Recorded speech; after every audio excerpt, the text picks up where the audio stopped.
नमस्ते सर। नमस्ते भैया, तुम लोगों का चेहरा नहीं दिख रहे हैं।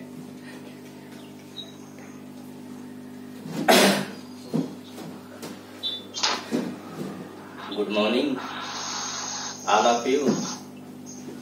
कैसे हैं सब लोग? फटाफट तैयार हो जाइए आप लोग। ऑनलाइन क्लासेस आज बहुत दिन के बाद फिर एक बार हम आमने सामने तो नहीं लेकिन ऑनलाइन मिल रहे हैं।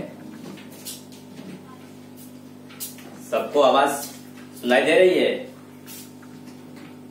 आवाज आ रही है? हम दिख रहे हैं? चलिए, तो खास तौर पर special class online Bihar board इस वैश्विक संकट की घड़ी में आप लोगों की कक्षा बाधित हुई, इसको लेकर हमें खेद है।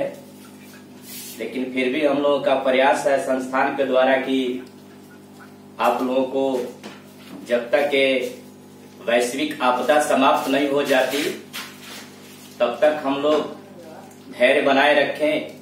Stay home safe life. इस वैश्विक आपदा से निपटने के लिए पूरा विश्व जूझ रहा है।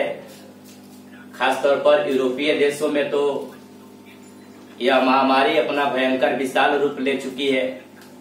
लेकिन फिर भी हमारे माननीय प्रधानमंत्री नरेंद्र मोदी के अगुवाई में हमारा देश आज उतना ग्रसित नहीं है जितना यूरोपियन कंट्री जो है ग्रसित है। लेकिन फिर भी आप लोगों के इस क्लास को सुचारू ढंग से चलाने के लिए हम लोगों का प्रयास है। हम लोग कोशिश कर रहे हैं, तैयारी कर रहे हैं कि आप लोगों को सिलेबस की पूर्ण जानकारी दिया जाए। लेकिन आचार्य चाणक्य के उस बात को हमेशा ख्याल रखिए कि कुछ करना है, जीवन में आगे बढ़ना है तो स्वयं हमें फाइट करना है, स्वयं हमें लड़ना है। कुछ ऐसी सिचुएशन बन जाती है जिससे हमें दूसरे का सहारा नहीं मिल पाता है। लेकिन फिर भी कुछ प्रतिभाशाली बच्चे, धैर्यवान बच्चे ऐसे होते हैं जो किसी दूसरे के सहायता के बिना भी बहुत कुछ कर जाते हैं। ये तो संकट है, परेशानी है। धैर्य रखे, बहुत जल्द ही इस परेशानी से हम लोग छुटकारा पाने वाले हैं। मैं अपने जान जोखिम में डालकर आप लोगों तक पहुंच गया हूं। सुरक्षित घर पहुंच जाऊं, ईश्वर की यही प्रार्थना करता हूं। लेकिन मेरे बच्चों, मेरे शेर, मैं तुम लोगों को क्या बताऊं, तुम लोगों से दूर रहकर, हालांकि कुछ बच्चे मुझे कांटेक्ट करते हैं, फोन पर बातें होती है, हाल चाल लेते हैं, कुछ सवाल पूछते हैं, मैं उनका आभार व्यक्त करता हूं। और मैं मोटिवेट तो ज्यादा नहीं करूंगा क्योंकि आप मेरे सामने नहीं हो, अनफिट तो महसूस हो रहा है। लेकिन फिर भी जो है प्रयास है कि मैं आपको उस चैप्टर की पूर्ण जानकारी दूं जिससे परीक्षा में आने वाले संभावित प्रश्न बने।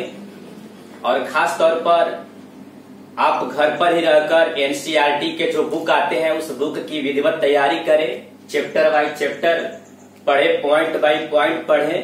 अगर जो समझ में नहीं आता है, जो क्वेश्चन आपको परेशान कर रहा है, जो आपके समझ से बाहर हो रहा है, उससे बेधड़क हमारा कॉन्टेक्ट नंबर सबके पास होगा। जिनके पास नहीं होगा वो कृपया नोट कर लें। 8804 8809 61 134 इस नंबर पर आप कॉल कर लीजिएगा। जो भी आपको पॉइंट समझ में नहीं आएंगे आप बेधड़क पूछ सकते हैं। तो मैं आज इस क्लास को स्टार्ट कर रहा हूं। देखते हैं फिर अगले दिन मुलाकात होगी या नहीं होगी, ये तो फ्यूचर की बात है। अगर सिचुएशन सही रहेगा, अगर पुलिस नहीं दिखाई देगी तो मैं यहाँ पहुंच ही जाऊंगा। नहीं तो रास्ते में अगर कोई गड़बड़ हो सकती है तो मुझे इस बात का खेद रहेगा। लेकिन फिर भी हमारी प्रयास जारी रहेगी। हम प्रयत्न करेंगे कि आप तक ऑनलाइन क्लास को ही मुहैया कराएं। तो चलते हैं फटाफट बिना समय गंवाए हम सीधा चैप्टर की तरफ, विषय की तरफ। आज हम जो चीज पढ़ाएंगे वो परीक्षा से संबंधित टारगेट हमारा रहेगा। आपको जो है ज्यादा से ज्यादा अंडरस्टैंडिंग कराना। क्वेश्चन खुद स्वयं आप बना सकते हैं। कुछ प्रयास करिए, कुछ तो प्रयास क्या, पूरा प्रयास आपको करना है। क्योंकि हम लोग केवल गाइडलाइनर का काम करते हैं, गाइडलाइन करते हैं। आपको स्वयं पढ़ना है, स्वयं आपको अध्ययन करना है।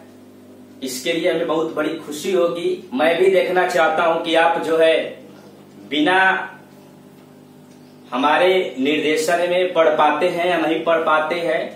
आप स्वयं फाइट करिए, आगे बढ़िए।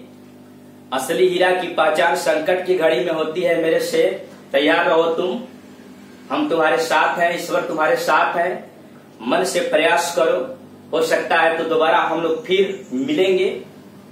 अगर ये महामारी समाप्त हो जाती है तो मुझे तो 3-4 महीने का भी अगर टाइम मिल जाएगा तो मैं आपको भरपूर मदद करा सकता हूँ। एक्स्ट्रा क्लास लेकर भी आपको तैयारी करा सकता हूँ। लेकिन फिर भी आप पढ़ते रहिए, धैर्य रखिए, निरंतर प्रयास करते रहिए।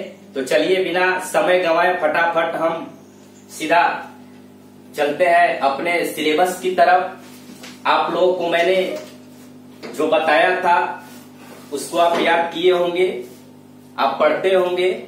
परेशान मत होइए, परेशान होने की जरूरत नहीं है। हमें इस संकट से बहुत जल्द ही निकलना है। आप सुरक्षित रहिए, घर पर रहिए, दूसरों की मदद करिए, सरकार द्वारा दिए गए निर्देशों का अनुपालन करिए, दूसरों को घर भसक न जाए, बाहर न निकले, भीड़ में न निकले, हमेशा सोशल डिस्टेंसिंग बनाए रखें। सरकार जो कह रही है उसके अनुसार आप उसके निर्देशों का पालन करें।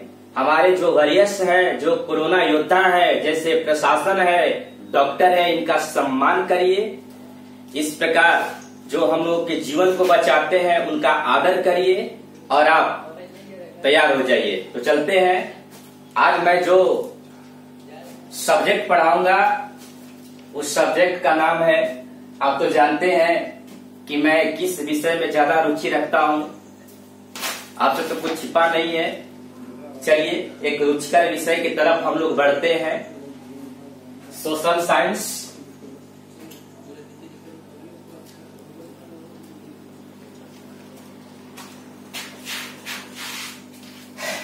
Class 10th BSB। मुझे आशा है कि बच्चियां भी ऑनलाइन मुझे देख रही होगी। मैं कुछ बच्चों का नाम ले लेना चाहूंगा। जैसे गुलशन मुझे दिखाई दिया थोड़ा, चंदन है, ऋतिक, विनीत, सबको मेरी तरफ से गुड मॉर्निंग। बच्चियों में दुजेंदु होगी, प्रिया होगी, और मुझे 2-3 महीने हो गया, नाम थोड़ा भूल रहा हूं, लेकिन इतना जल्दी से नहीं भूल जाऊंगा। और भी बच्चियां हैं, जैसे बहुत सारी बच्चियां हैं। मैं तो क्लास 10th का क्लास टीचर भी रह चुका हूं और भी वर्तमान में भी हूं। भले आप लोग हमसे दूर हैं, लेकिन हमारे हमेशा शुभकामनाएं आपके साथ है। तो मैं चलते हैं इतिहास की तरफ। हमारा आज का जो विषय है इतिहास। इतिहास में चैप्टर 3। यदि आप फर्स्ट और सेकेंड लेसन का कुछ गहन अध्ययन किए होंगे, कुछ मैंने आपको बताया है, कुछ नोट्स भी लिखवाया है, कुछ ऑब्जेक्टिव भी क्वेश्चन बनवाया है। मुझे आशा है कि आप याद किए होंगे, समझे होंगे, मनन किए होंगे, और भी बहुत कुछ जानकारी आप लोगों को आगे प्रोवाइड होती रहेगी। तो चैप्टर 3 में सबसे पहले मैं सेकेंड चैप्टर का ओवरव्यू मैं ले लेता हूं। मैंने आप लोगों को बताया था सेकेंड चैप्टर इतिहास में साम्यवाद एवं समाजवाद। मैंने बताया था आप लोगों को कि ये 2 विचारधारा है। ये विश्व के सामने दो विचारधारा दिखाई दे रही है। आवाज आ रही है सबको? मेरी बात सबको सुनाई दे रही है ना? कोई प्रॉब्लम, यानी प्रॉब्लम अगर होगी आपको तो आप जरा थोड़ा सा बोलिएगा, क्योंकि हमारे टेक्नीशियन महाराज यहीं पर बगल में हैं और ये बढ़ते हुए वैश्विक स्थिति में हम लोग तकनीक के क्षेत्र में भी बहुत आगे जा चुके हैं और ये डिजिटल इंडिया है। खास तौर पर सारे परेशानी जब चारों तरफ से घेर लेती है तो कोई न कोई उसका एक रास्ता जरूर खुला रहता है और हम उसी रास्ते के सहारे आगे बढ़ जाते हैं। तो फटाफट अब चलते हैं। मैं दो विचारधारा के बारे में बताया था, समाजवाद एवं साम्यवाद एवं समाजवाद।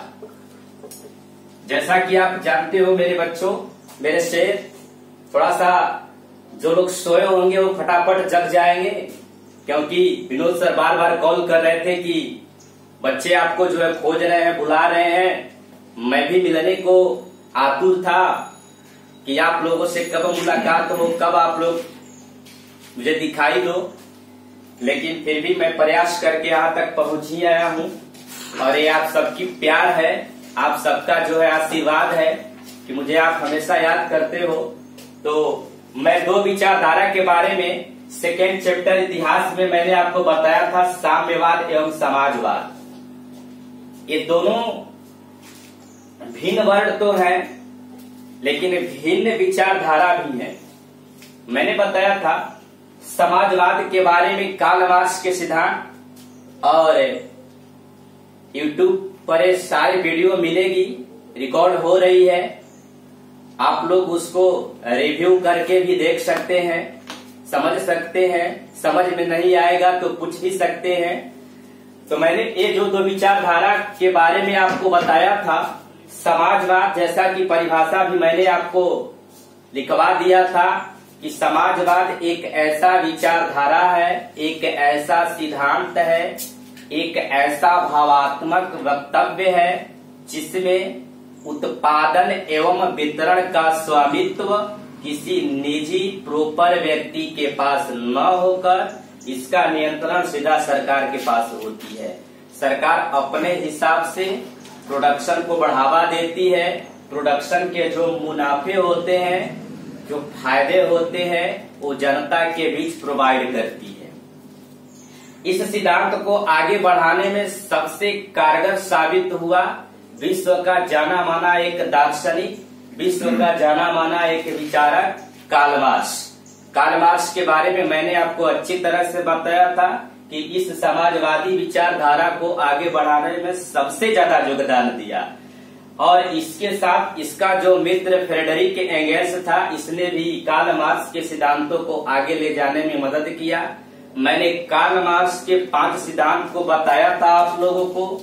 अब एक एक सिद्धांत के बारे में मैं विस्तृत व्याख्या तो नहीं कर सकता, लेकिन जैसे ही आपसे हमारी मुलाकात होगी, क्लास ऑफलाइन चलेगा, तो मैं आपको विस्तार से इनके 5 सिद्धांत के बता दूंगा। जहां तक मेरा मानना है कि साम्यवाद और समाजवाद दोनों एक ही सिचुएशन से पैदा हुआ, दोनों एक ही सिद्धांत है, लेकिन थोड़ा सा कुछ इतिहासकार इसको अलग मानते हैं। अलग है क्योंकि समाजवाद जहां सीधा सरकार के पास नियंत्रण का वकालत करती है, वही साम्यवाद इसका विरोध करता है। साम्यवाद कहता है कि सारी समस्या का जड़ राज्य है, सरकार है। राज्य का मतलब सरकार से है, सरकार का मतलब शासन व्यवस्था से है, हमारे एडमिनिस्ट्रेटिव सिस्टम से है। लेकिन फिर भी जो है दोनों कहता है कि इसमें मजदूरों को भरपूर मदद मिलनी चाहिए। अभी आपको 1 मई को लेबर डे था, मजदूर दिवस था। इसी की परिप्रेक्ष्य में जो है लेबरों को, मजदूरों को उनका उचित जो है मेहनताना मिला। आगे इस सिद्धांत को बढ़ाते हुए कई बार सम्मेलन हुए, आयोजन हुए, और इस आयोजन के दौरान बहुत सारे प्रस्ताव रखे गए। जैसे ही हम आगे बढ़ेंगे, इसके बाद शुरू होती है विश्व की महान घटना, जिसे हम रशियन रिवोल्यूशन कहते हैं, 1917 की रूसी क्रांति। इसमें भी मैंने आपको बताया था, पढ़ाया था, ये विश्व की सबसे महान क्रांति थी जिसने विश्व के पूरे विचारधारा और दृष्टिकोण को परिवर्तित कर दिया। जैसे 9th क्लास में मैंने आपको बताया था जो 1789 की फ्रांसीसी क्रांति थी, वो फ्रांसीसी क्रांति ने पूरे विश्व को प्रभावित किया, पूरे विश्व को समझने और सोचने पर विवश किया। उसी प्रकार 1917 ईस्वी की रशियन रेवोल्यूशन, रूसी क्रांति ने साम्यवाद और समाजवाद दोनों दृष्टिकोण को और जो है मजबूत बनाने का कार्य किया। इसमें जो राजा चार निकोलस द्वितीय था, जो रोमनोव वंश का शासक था, रूलर था, उसने किस प्रकार सत्ता का दुरुपयोग किया, जनमानस के आकांक्षाओं को जो है आहत किया और किस प्रकार जनमानस ने उसका उत्तर दिया। और मैं कौन कौन है देखना चाहूंगा।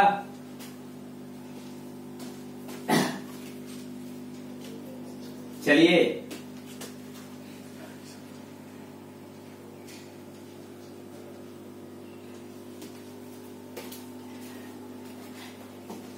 मुझे इस बात की खेद है कि सारे बच्चे ऑनलाइन नहीं मौजूद हैं।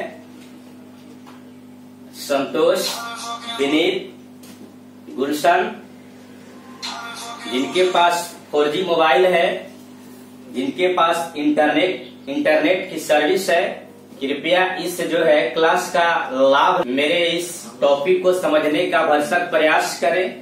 अगर समझ में न आए तो सीधा कॉल करें, मेरा कॉन्टेक्ट नंबर मैंने बोर्ड पर लिख दिया है। तो चलते हैं, फिर हम इसका ओवरव्यू लेते हैं। तो मैं बता रहा था सीधा कि जो 1917 की जो रशियन रेवोल्यूशन था, विश्व की सबसे महान घटनाओं में एक माना जाता है। किस प्रकार जार निकोलस के शासन का अंत करके लोगों ने यह परिचय दिया कि जो शासन व्यवस्था है वो जनता के पास होनी चाहिए, जनता ही इसका डिसाइड करेगी कि कौन रूलर होगा, कैसा रूलर होगा। और ये सही बात है कि इसने ही डेमोक्रेसी के विचारधारा को मजबूत करने का प्रयास किया। इसका सबसे बड़ा उभर कर जो शासक सामने आया जिसने समाजवादी विचारधारा को आगे बढ़ाने का प्रयत्न किया, वो था Lenin, Vladimir Ivanovich Lenin. Lenin जो बोल्शेविक क्रांति से भी जुड़ा हुआ है, वो एक कुशल राजनेता, एक अच्छा कूटनीतिज्ञ और समाजवादी विचारधारा को भरसक आगे बढ़ाने में बहुत भरपूर जो है योगदान दिया। इस प्रकार चूंकि रशियन जो क्रांति हुई, जो रूसी क्रांति हुई, वो क्रांति अपने आप में एक जो है विशाल क्रांति थी। इसके कुछ रीजन थे, इसके कुछ कारण थे। ध्यान में, अभी मैं 3 चैप्टर नहीं चल रहा हूँ, दूसरे चैप्टर का ओवरव्यू ले रहा हूँ। जैसे ही मैं आपको तीसरे चैप्टर की जानकारी दूंगा, आप सीधा जो है हमारे शब्दों पर ध्यान रखिएगा। इस चीज को मैंने पढ़ाया है, इसका हम ओवरव्यू ले रहे हैं, आपको फिर दोबारा समझा रहे हैं। तो जो रूसी क्रांति थी, इसके बहुत सारे रीजन थे, बहुत सारे कारण थे। जैसे मैंने आपको बताया था,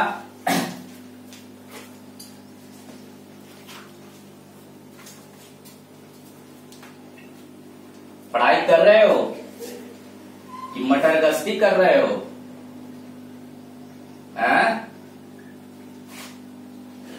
पढ़ते रहो। तुम लोग के सामने एक बहुत बड़ा चैलेंज है, देखते हैं इस चैलेंज से कैसे तुम लोग पार पाते हो। अगर इस चैलेंज को दिल से ले लिया तो जीवन संवर जाएगी। अभी तक एक कोरोना महाराज कितने दिन तक रहेंगे कोई कुछ नहीं कह सकता, लेकिन मुझे आशा है आप पढ़ते होंगे, टीवी कम देखिए, घूमिए कम। तो मैं रूसी क्रांति के कुछ कारणों पर चर्चा कर दे रहा हूं ताकि आप लोगों को समझने में कोई परेशानी न होगी। पहला जो मैंने कारण आपको बताया था वो था जार की निरंकुशता एवं अयोग्य शासन। अच्छी तरह से आप जानते हो मेरे बच्चों, ये जो पहला कारण था अपने आप में एक बहुत बड़ा कारण माना जाता है, क्योंकि जार निकोलस द्वितीय। प्रश्न जो है बना था कि रूस में जार का अर्थ क्या होता है, तो जार का अर्थ पात्र भी होता है, बर्तन भी होता है, लेकिन रूसी भाषा में जार का अर्थ क्या होता है, रूस का सम्राट होता है। तो इस प्रकार ये पहला कारण जो जनता के सामने जो प्रस्तुत किया गया जार निकोलस द्वितीय द्वारा, इसने जनता के हितों का जो है बलिदान किया, जनता के आकांक्षाओं पर खरा नहीं उतरा, और इसने जो है निरंकुशता का जो है प्रतिपादन किया। ये एक भोग विलासी शासन था, एक बहुत बड़ा क्रूर शासन था। इससे जनता के परेशानियों से कोई लेना देना नहीं था, और इस प्रकार ये राजा के दैवी अधिकारों में विश्वास रखता था, और ये मानता था कि राजा प्रजा द्वारा नहीं बनाया जाता है, बल्कि राजा ईश्वर का एक प्रतिनिधि होता है, ईश्वर का कैंडिडेट होता है, और ये राजा के इच्छाओं का पालन न करना ईश्वर के इच्छाओं का पालन नहीं करने के बराबर है। इस प्रकार ये सारे शासन व्यवस्था अपने हाथों में ले लिया था, लेकिन इस पर इसकी पत्नी का बहुत ज्यादा प्रभाव था। जैसा कि मैंने बताया था कि किसी भी क्षेत्र में अगर नारी का प्रवेश हो जाए तो व्यवस्था ऐसा नहीं कहना चाहिए, लेकिन ध्वस्त मानी जाती है। उसी प्रकार जरीना ने इसके शासन के अंतिम चरण का सबसे बड़ा केंद्र बिंदु बनी। जैसे ही इसने शासन में जो है हस्तक्षेप शुरू किया, इसके शासन ढाना शुरू हो गया, और इस प्रकार जनता ने इसे सबक सिखाया, इसके सत्ता को परिवर्तित करके। दूसरा मैं कारण बताया था आप लोगों कि रूस में किसानों की भी स्थिति अच्छी नहीं थी, किसानों के साथ अच्छा बर्ताव नहीं था शासक का, और इस प्रकार किसानों के पास जो भूमि थे वो उपजाऊ नहीं थे, कर ज्यादा बढ़ाया गया था, टैक्स ज्यादा बढ़ाया गया था, और दयनीय स्थिति, टैक्स ज्यादा बढ़ा दिया तो किसानों के पास समस्या उत्पन्न हो गई, और इसके कृषि कार्य को, खेती को अच्छे ढंग से जो है व्यवस्थित नहीं किया गया था, उत्पादन कम हो रहा था, कर ज्यादा लगाए गए थे, इससे सारे किसान परेशान थे, और इस प्रकार एक आंदोलन का रूप दिए। तीसरा, मजदूरों की भी स्थिति अच्छी नहीं थी। ये मजदूर दिन भर मेहनत करते थे, काम के घंटे तय नहीं थे, और ये बेचारे परेशानी से जूझ रहे थे। इनके पास खाने पीने के भी सामानों की कमी थी, और मरता क्या नहीं करता वाली स्थिति बनी, और इस प्रकार मजदूरों ने भी जार निकोलस द्वितीय के खिलाफ क्रांति का बेगुत फूंका। चौथा जो कारण था रूसीकरण की नीति। जैसा कि आप जानते हैं कि रूस में अनेक प्रकार, अनेक जाति के लोग रहते थे। जैसे हमारे भारत को ले लिया जाए तो भारत विविधताओं का देश है, यहाँ कई संस्कृतियां पाई जाती है, यहाँ कई सभ्यता के लोग निवास करते हैं, कई जातियों में लोग बटे हुए हैं, लेकिन फिर भी भारत की एकता को स्वीकार करते हैं। एक राष्ट्रीय और अखंडता, एक राष्ट्रीय और इस अखंड भारत को आगे ले जाने में अपना सब लोग योगदान देते हैं, और ये सारी की सारी समस्याएं रूसी क्रांति का आधार बनी। और इस प्रकार नवंबर 1917 में रूस की महान बोल्शेविक क्रांति हुई, और इस प्रकार केरेंस्की के शासन का अंत हुआ, बोल्शेविक क्रांति शुरू हुई, और बोल्शेविक क्रांति के बाद रूस में पुनः जो सामाजिक व्यवस्था लागू हुई वो था समाजवाद।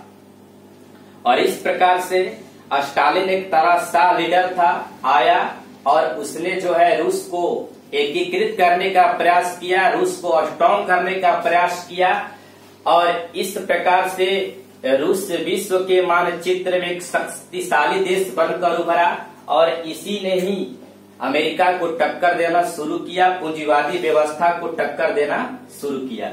यहाँ तक मैं केवल आपको 2 चैप्टर का ओवरव्यू लिया। अब जैसा कि आप जानते हैं कि मैं आते ही आप लोगों को बताया था कि मैं आज इतिहास के तीसरा चैप्टर आपको बताऊंगा। फटाफट, मुझे आशा है आप जो भी मैं बोर्ड पर लिखने का काम करूंगा उसे समझने का भी आप प्रयत्न करेंगे। इतिहास के तीसरे जो चैप्टर का नाम है चैप्टर 3 इंडो चाइना में राष्ट्रवादी आंदोलन। इसे आपके माध्यम में बोलते हैं हिंद चीन में राष्ट्रवाद। हिंद चीन में राष्ट्रवाद। इतिहास में 4 चैप्टर तक मेरे बच्चों राष्ट्रवाद के ही थ्योरी को समझना है। अगर आपने राष्ट्रवाद को समझ लिया तो इतिहास के विश्व के उन महान घटनाओं को भी आप समझ सकते हैं। ये राष्ट्रवाद ने ही लोगों को आगे चलकर जागरूक बनाया, उसे आजादी दिलाई, उसे निरंकुश तानाशाही और कई प्रकार के शासन से मुक्त कराया। लोगों ने अगर लोकतंत्र की अवधारणा को अपनाया तो इसमें सबसे ज्यादा योगदान किसका था? राष्ट्रवाद का था।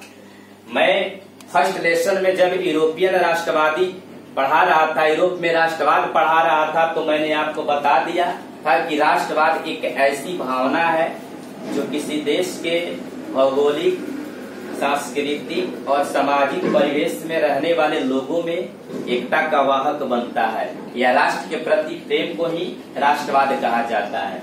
यही राष्ट्रवादी चेतना हिंद चीन में उत्पन्न हुई। मैं बता देना चाहता हूं कि हिंद चीन का अर्थ क्या होता है। हिंद का मतलब आप समझ रहे हैं, एक हमारा देश है जिसको हम हिंदुस्तान भी कहते हैं, और चीन जहां से वुहान शहर से जो कोरोना वायरस छोड़ा गया, उस चीन के बारे में आप अनभिज्ञ नहीं होंगे, चीन के बारे में जानते हैं। तो हिंद और चीन, ये भारत और चीन की मिली हुई संस्कृति थी।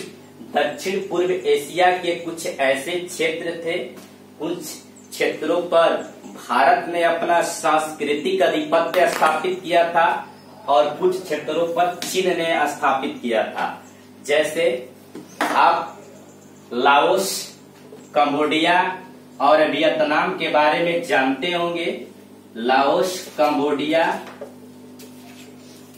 और वियतनाम, और भी क्षेत्र थे वियतनाम में जिसमें कोचीन चीन और अन्नाम, ये सारे क्षेत्रों पर चीन का आधिपत्य था, चीन का सांस्कृतिक आधिपत्य था। ध्यान दीजिएगा, मैं साम्राज्यवादी व्यवस्था के खिलाफ यहाँ सांस्कृतिक व्यवस्था बता रहा हूं, क्योंकि प्रारंभिक इतिहास को अगर हम पढ़ते हैं तो उसमें पता चलता है कि हमारा इंडिया भी एक विशालतम इंडिया था और इसने बहुत सारे देशों पर अपना सांस्कृतिक आधिपत्य स्थापित किया था। लेकिन हमारे देश के कुछ ऐसे, अब अगले दिन समय समाप्त होता है, अगले दिन फिर हम मिलेंगे, तब तक के लिए अलविदा। मुझे आशा है कि आप इस चैप्टर को भली भांति पढ़ेंगे और मैं अगले दिन आऊंगा तो विस्तृत इसका डिस्क्राइब करूंगा, विस्तृत इसकी जानकारी दूंगा। धन्यवाद।